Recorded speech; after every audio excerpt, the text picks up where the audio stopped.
What's up mga kababayan, News That Matters here. Dito sa video natin ngayon ay ating panoorin itong mga nagbabagang balita. Kahapon lamang ay ating nabalitaan, no? Itong safe house ni Tambalos Romualdez na kung saan ay binubuo ng mga komunistang grupo at ng mga tuwad ko mga kababayan. Na ang tawag sa kanila ay Inner Sanctum, no? Na ngayon mga kababayan na dito sa video na ito ay binulgar ni Ka Eric itong malakihang conspiracy grand design o mga plano nila sa kung paano patalsikin itong mga Duterte. Na kung inyong mapapakinggan no, itong video na ito, magme-make sense ang lahat kung bakit may role play o script na ginagawa ang mga tuwadkom sa harap ng kamera. Grabe naman talaga. Pero bago ang lahat mga kababayan, huwag niyo po sana kalimutan mag-like at subscribe para updated ka sa mga uploads ko araw-araw. At yun na nga no, mga kababayan, nang narinig ko itong balitang ito, napintig no, itong tenga ko sapagkat lahat ng winiwika ni Ka Eric ay tugmang-tugma sa kung anong nangyari sa mga hearing ng mga Duterte na talagang pamumulitika no, at sadya ito. Kaya naman hindi ko na patatagalin pa. Heto na ang buong video. Picture na kumalat na nag-courtesy visit itong mga top CPP, NPA, NDF urban leaders or urban-based leaders ay naganap pala ang meeting noong September 2023, ang unang pagpupulong, according to our source. Nang pinatawag ito ang ating source, tinanong niya pagdating niya doon sa safe house sa napakalaking bahay sa isang subdivision, nakala niya ay may gathering lang, nandun sila Boy Tambiboy, sila Boy Dracula, wala pang mga tuwadkom sa unang pagmi-meeting. Ilan lang sa mga grupo. Ang tawag ni Boy Dracula sa meeting na yon ay meeting ng Inner Sanctum. Wow. Inner Sanctum ha. Ang pangit ng alam ko inner ano, natum din ang dulo. Hindi ko lang ma-mention kasi pangit, no? Malinaw po na hindi pala haka-haka.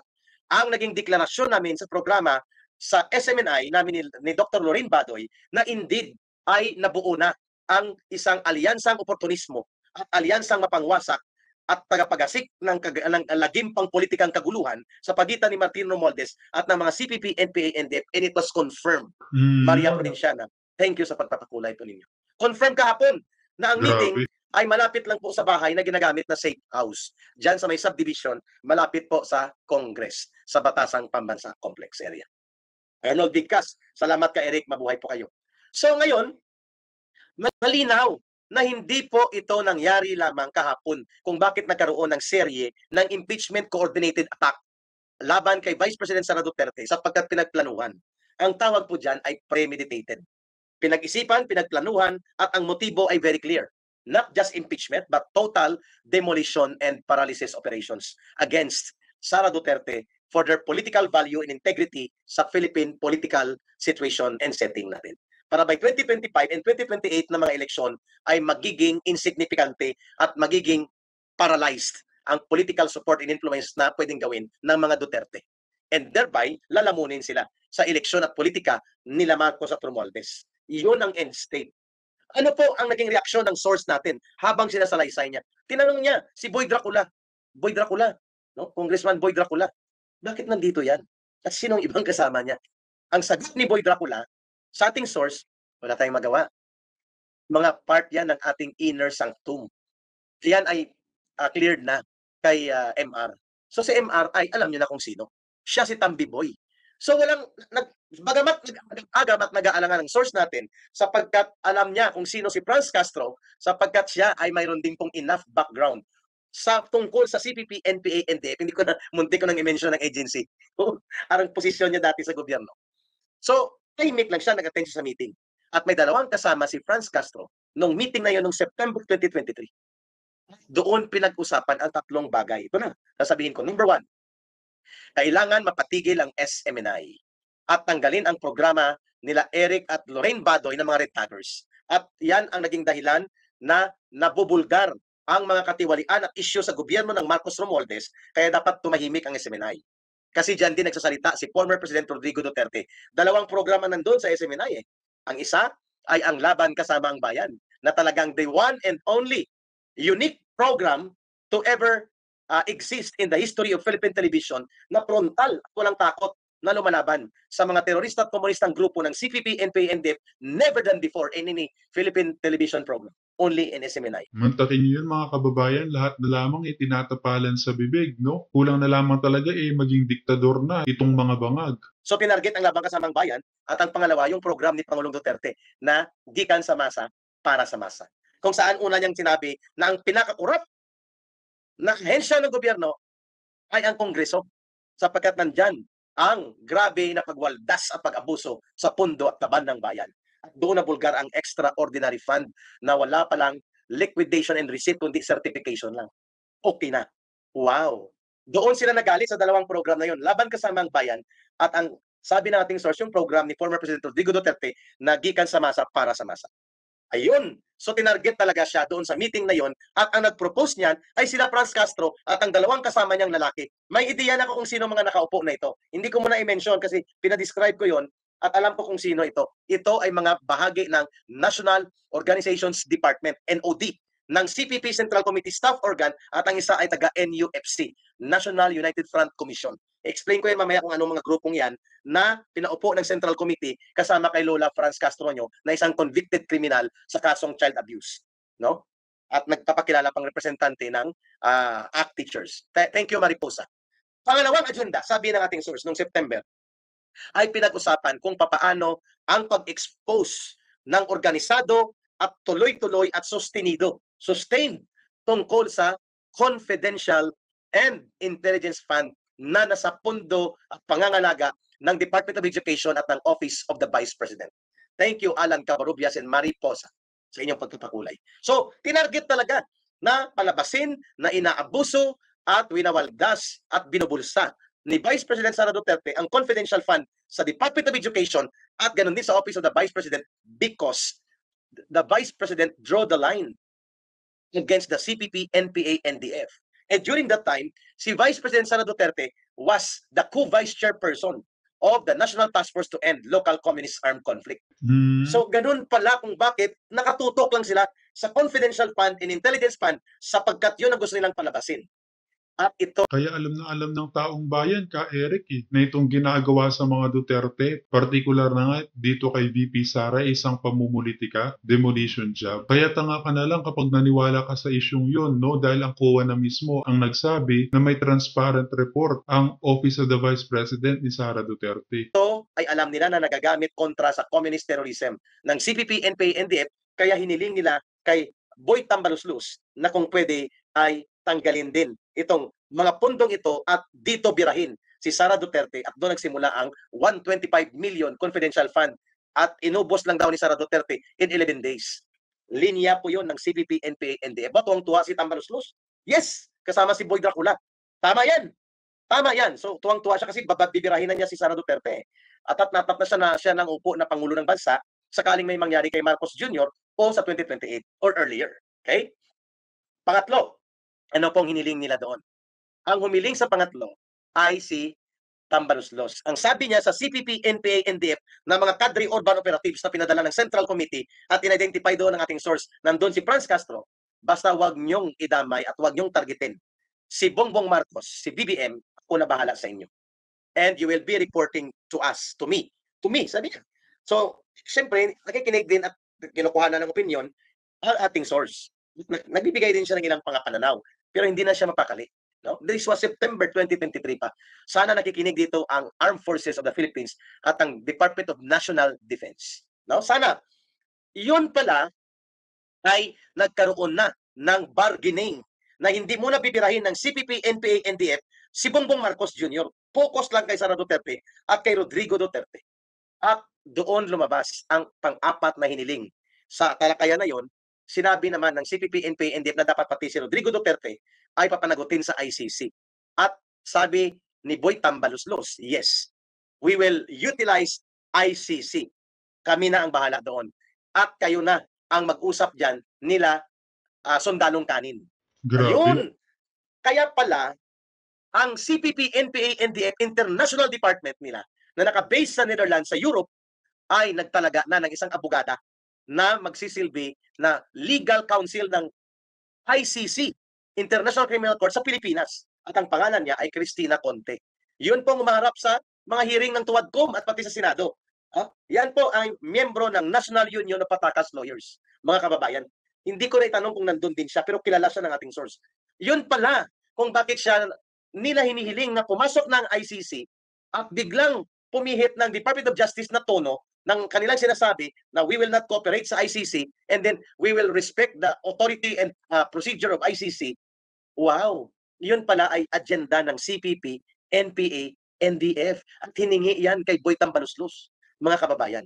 Yan ang mga naganap na meeting. So hindi na mapakali ang ating source. At doon niya nakumpirma na may mga previous meetings pa pala. Pinagplanuhan na ang ganitong gagawin nila na kaguluhang pang-politika na ibubunto nila ang sisi dito sa mag-amang former President Rodrigo Duterte at kay Vice President Sara Duterte. At pating nangyari sa SMNI ay nakasama po sa meeting na ito. Sana napapakinggan po ito ng aming mga management team sa SMNI that it was part of a confirmed grand conspiracy scheme na unahin ng SMNI si Pastor Kibuloy upang mawalan ng information infrastructure support ang Duterte political camp at ang mga maiingay na mga tagapagwalwal ng SMNI, tinarget talaga kami. Pati nangyari na pagkakakulong namin noong December 2023, mga kababayan. Wow! Ha? Wow! And to make the story short, nangyari nga. At kitang-kita ang role-playing. So hindi po inosente si Boy Tambaluslos at hindi inosente si Boy Dracula. Bakit ko po pinapangalanan ng mga ganon? Sapagkat masiselan po ang nagaganap na ito, mga kababayan. But I will point the finger right now to Martin Romualdez as the speaker. Kaya pala nasabi ni Kadado na dapat ang unang pilayin, no? O patalsakin sa pwesto hindi si Bungit, kundi itong si Tambalos Romualdez. Grabe. Siya pala talagang pasimuno ng lahat ng kaguluhang nangyari sa mga Duterte. Kapal ng mukha. And the fourth highest in the ranking of government officials, why are you cavorting? Why are you conspiring with the enemies of the state and the enemies of the people, such as the urban operatives of the CPP, NPA, NDF? Upang magkaroon ng kaguluhang pang-politika, tanggalan ng prangkisa ang isang lehitimong media na nagkakaroon ng critical and truthful revelations sa nagaganap sa ating bansa at kung kaya pati ang atake pala sa kay Pastor Kibuloy sa Kingdom of Jesus Christ at sa SMNI ay all along pinagplanuhan. Pati ang pagdugtong natatalunan pati si Sara Duterte and then Rodrigo Duterte. Ang lahat ngayon ay pinagpaplanuhan at pinagkakaisahan. Kaya ang grand conspiracy ay doon nagaganap sa safe house na ito. Na-describe sa atin ang address at ang lugar at hindi ko na dito ibubulgar. Pero I will try na puntahan ito pero dahil tinatalakay na natin, posible pong ito ay ipasarado o i-abandona nila. No? Binabulgar na natin eh. Ano po ang second meeting nila? Ang second meeting po nila ay ang pag-decide na bahala ang Senado kung hindi sila mag-cooperate, pero through the National Telecommunications, NTC at MTRCB, tatanggalan natin ng boses ang mga Duterte at uunahin nating patahimikin at bosalan ang SMNI at tatanggalin ang mga programa nila.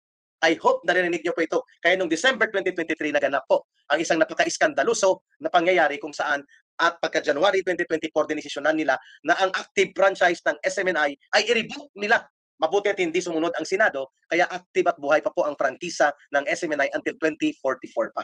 Pero ang NTC, National Telecommunications Commission, ay hindi nakapalag. Hindi sila nagbigay ng permit to operate dito sa SMNI. Kaya hindi nakikita ang SMNI sa free TV. Sa cable, mayroon.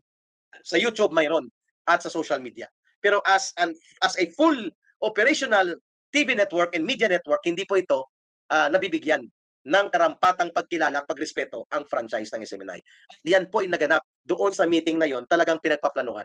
Saan ka nakakita na ang mga kalaban ng gobyerno ang nag-sponsor ng pagpatay ng NPA at pinupunduhan ng NPA at sila ang nagja-justify ng panununok ay pangbobomb, pang-ambush sa mga pulis at sundalo, patay sa mga sibilyan, kagaya na nangyari sa anak ni Ma'am Bin Magsalon na nandiyan nakikinig ngayon kay late King Magsalon, kanyang tiyuhin. Iba pa mga sibilyan na pinagpapatay ng CPP, NPA, NDF at mga bakang pinagre-recruit.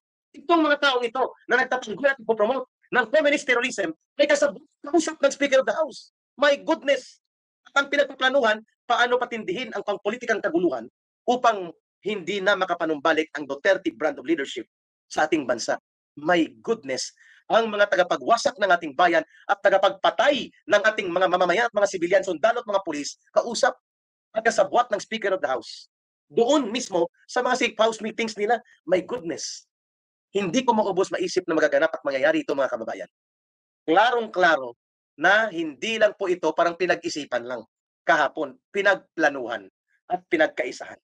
At ang impeachment complaints ito, ang mga nangyaring ito, pati ang tuwagkom, ang pagdidiin, ang mga role play, sino mga resource persons, sinong tirador, ang role ni Boy Tapang-Tapangan, Calderong NPA, Boy Contempt Paduano, ni Acop, nila Pimentel at Ibopa, ay doon po pinagpaplanuhan. Anong role ni Lola Franz Castro? Anong role ni Stick to the Plan, Stila Kimbo? Ang lahat ng ito po ay pinagpaplanuhan. Kaya pala may stick to the plan sila. Kaya pala may mga role play. Si Garma imbitahin kasi yan ay girlfriend ni Duterte, pahiya natin siya at then i-pressure natin si Garma kasi weak point niya ang anak niya. Wow! Kalkalin natin ang pagkakapasalan kay Grabe. Wesley Barayoga, lumabas na magkaroon ng super committee ng tawag ito Wadcom. Lahat ng ito ay dinisenyo. Hindi po ito nagkataon. Ito ay sinadyang gawin sa atin. At dapat po ito maibulgar, mga kababayan. Ha? Dapat po itong maibulgar.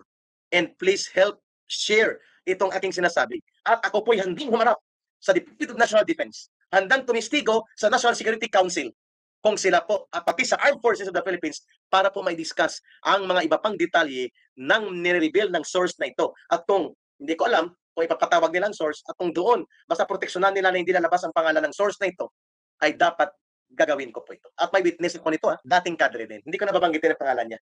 Dating kadre din. May witness ako habang nag-uusap kami ng more than 2 hours, almost 2 hours and 42 minutes, almost 3 hours, bago ako lumipat sa next meeting namin. So, klarong-klaro, mga kababayan. At dito sa video na 'to mga kababayan na ating panoorin 'no, itong grabeng ginawa ni Tambalos mga kababayan na kung saan, ang kalaban niya sa District 1 na si Miss Nene Bacale, wala sa balota mga kababayan at pangalan lamang ni Romualdez ang nakalagay. Naku naman po, grabeng kasabuatan naman 'yan sa pagitan ng COMELEC mga kababayan, namantakin niyo 'yon. Sure win agad itong si Tambalos sa ginawa niyang ito, sa pagduga sa balota ng COMELEC. Grabe, ating sabay-sabay na panoorin 'to mga kababayan. Yung kandidato, okay, para sa District 1 ng Tacloban City na itinaas ang kamay itinaas ang kamay niya ni Inday Sara at ni Pangulong Duterte na si Tita Nene Bacale. Ano ang ginawa nila diyan? 'Di ba? Tinanggal nila ang pangalan sa balota dahil ang kalaban dito ay si Martin Tambaloslos. Here we go. Member, House of Representatives, vote for, ayan. Ito, oh. Nakita niyo, pakita ko to. Sinedi pa. Ito, guys. Sinedi, ano. Nakita niyo po yan? O, nakita niyo yung pangalan ni Tambaloslos. Oh, wait. Ba't ganyan? Bali. Okay. Ba't ganyan? Okay. Nakita niyo? Okay. Yan yung pangalan niya. O, wala nang kasunod. O, di ba yung iba meron? O, one. Wala na, nag-iisa. Wala na siyang kalaban. Sino ito? Nakipag-connives dito sa COMELEC para itanggalin ang pangalan ni Tita Nene Bacale, nakalaban ni Tambaloslos sa District 1, tinanggal yung kanyang pangalan doon. Wala nang kalaban. So, ibig sabihin, sure winner na si Tambaloslos sa District 1. I don't know kung anong gagawin. Di pa ako masyadong updated dito. Pero nagagalit lang talaga ako.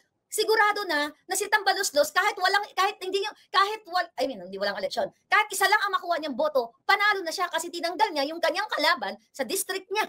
Pinatanggal dyan sa COMELEC na yan. Magkakasabwat sila. Ganito kayo babuyin. Wala na silang kahiyan sa pagnakaw ng pera ninyo, pag-abuso ng batas, pagsusuppress, oppress, paggigipit, at kung ano-ano pa. Pangidnap, you know that already. Tinanggal yung kanyang pangalan. Nakita ninyo? Tapos palalabasin nila. Diyan sa first district, mga palangga.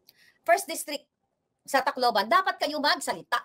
Magsalita kayo. At dapat ito, I hope may gagawin si Tita Nene Bacale. Ano ang grounds? Bakit hindi siya sinama sa balota? Pwede kasi nang palabasin ay nakalimutan. Pero wala na, kumbaga may time pa ba para idagdag yung pangalan niya? I don't know, but ito ay intensyon. Wala na silang paggalang sa batas. Ang Romualdez, Araneta, Maris, wala na po silang paggalang sa batas. Binababoy na kayong lahat. Actually, kahit isa lang ang bumoto kay Romualdez, panalo na siya. Wala siyang kalaban eh. Hindi isinulat yung pangalan ni Tita Nene Bacale. Grabe, no? Nakakagalit to mga kababayan. Tapos ang palabas nila ngayon, yun na nga, yung binanggit ko kanina na 41% daw ng Pilipino ay sinusuportahan yung impeachment ni Inday Sara. That's BS. Hindi yan totoo. Yan ay manipulado ng bangag na gobyernong ito. Ni Marcos Jr. Okay? Kaya sana, sabi ko nga, lahat ito, kakarmahin niya mga yan. Katulad ng mga dilubyong darating sa buhay nila. Hindi natin alam, anytime, any moment, bawian sila, magpantay ang paan ng mga yan. Katulad ni Lisa Tanas, na kidnapper, ni Marcos Jr., kasabwat sa pangidnap, pangbangag, pang lahat na pagnanakaw. Ano, naghahanap sila ng bahay o nag-shopping, for sure, nakabili na sila ng bahay. Dahil what? Nag-ready na sila. By the way, Yung nasa likod ni Lisa, okay? Ito lang gusto kong tanong. Hindi siya inappoint ni Lisa, pero binanggit ito ni Congressman Arnie Teves doon sa kanyang expose, okay? Si Bibot. Okay, tanong ko lang. Napag-alaman ko na itong sidekick ni Lisa, pabalik-balik sa Espanya. Inuutusan ni Lisa Tanas si Bibot na pabalik-balik sa Espanya. Ano ang misyon ni Bibot? Abot. Ano ginabi nga pakabalik-balik? Ilonggo ni. Yun ang napag-alaman ko. Sige, abi. Kaya pag natanggal itong mga ito, lahat pati kaklase ni Lisa Tanas, dapat imbestigahan. Nga agit, anong gapabalik-balik ka sa Espanya? Gapamangkot lang po, abi. Ano? Gabakal na kamubalay? O na-deposit nyo na ba ang mga ginsugo ka ni Lisa para what? Maliban sa cryptocurrency na tinatransfer ni Lisa Tanas at ni Bagag. Ano ginabi ang misyon mo sa Espanya? Espanya, sa Europa. Ano no, hindi ko pa alam kung saan pa kayo paikot-ikot. 'Di ba? O sa Liverpool. Ano ang misyon? Bakit napag-alaman ng aking informante na pabalik-balik ka? Ang question ko lang naman is, ano yung misyon? Ito ba ay pera ng bayan? Ito ba ay may diplomatic passport? Hindi kasi ito appointee. Parang si Michael Ma, inappoint, pero ito ay, pero magkaiba. Si Michael Ma kasi inappoint at sinabi doon sa Chinese embassy na siya talaga special envoy to China. Okay, meron daw siyang Don Polo Don Polo yun, Palangga, may nag-message sa akin, may nag-pop up. So anyway, pakiliwanag na Palangga yung message, babasahin ko. So anyway, shout out sa aking Palangga dyan, si Kat TV nanonood pala ngayon. So anyway, ano yung hawak balik tayo kay Michael Ma, na inappoint siya pero walang papel. Etong mga sidekick ni Lisa, mga kaklase niya na nakikita ko lagi sa picture. Okay, mga kaklase niya kasi na-meet ko yan. Ano ang mission ng mga ito? Bakit laging kasama pag pumunta sa ibang bansa o kung mayroong mga gathering and everything? Ano ang mission nila sa gobyerno? Hindi sila appointed eh. Lagi silang nasa likod. Okay? Lagi silang nasa likod. Yes, Palangga. Okay? No, Baka mamaya sa kanila ipangalan ng mga bank account na ninakaw nila. Kaya ganyan sunod-sunuran ang mga to sa mga bangag. Dahil kung ilalagay sa pangalan ng mga bangag ang mismong mga nakaw, madadali sila. Malalaman na kurakot talaga. actually, ang napag-alaman natin, sis, okay. So, napag-alaman natin, well, ito alam ko na ito na si Bibot pumupunta talaga doon sa property ng mga Zobel dito sa Espanya. Baka naman magkapit-bahay na si Lisa Tanas at saka si Marcos dahil sa, baka nakabili na ng asyenda doon sa Espanya. Yes, tama. Kasi nga, nandyan sa Social Secretary si Bianca Zobel, baka yan yung tumawag kay Lisa Tanas na i-hold muna yung pag-change ng mga appointees sa ISAF. Remember that video? Baka nainggit si Lisa Tanas sa mga property ng mga Zobel. Okay? Baka ngayon ay mayroon silang hinahunting na properties doon o baka nakabili na kasi yun yung information sa atin ng mga taga-Malacanang na very close to them actually na nagsha-shopping na sila ng property. And ito'y pera ninyo. Hindi mayaman ang mga Marcos, magnanakaw sila. Lalo na si Lisa Tanas Araneta. Oh, okay, buti na alala ko. Napag-alaman ko, Attorney Vic, you listen to this. I hope may mag-share sa kanya, Pam. Napag-alaman ko pala. Napanood ko kasi yung interview ni Attorney Vic Rodriguez at kay Karen Davila. Okay. Napag-alaman ko kung sino ang nag-black op sa'yo, Attorney Vic Rodriguez. Yung nagpalabas tungkol sa paninira sa'yo.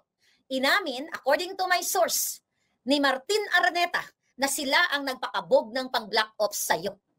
Ayan, bagong impormasyon yan. So napag-alaman na inutusan ni Lisa Tanas, ang kanyang kapatid, kasabwat ang mga black ops ni Lisa Tanas, nabanggit yan, ni SAS, na ang black ops ni Lisa Tanas ay si Taning at si Langka, okay, si Robles, nakalagay sa affidavit niya. At now, may bagong impormasyon na karating sa atin, na ang utak talaga, si Lisa Tanas, at kasama pala dyan si Martin Araneta, yung kapatid ni Lisa Tanas na hindi yan in-appoint, pero nandyan sa Bureau of Customs. Hindi yan appointed. Nandyan sa Bureau of Customs, tahimik lang, na nagtatrabaho.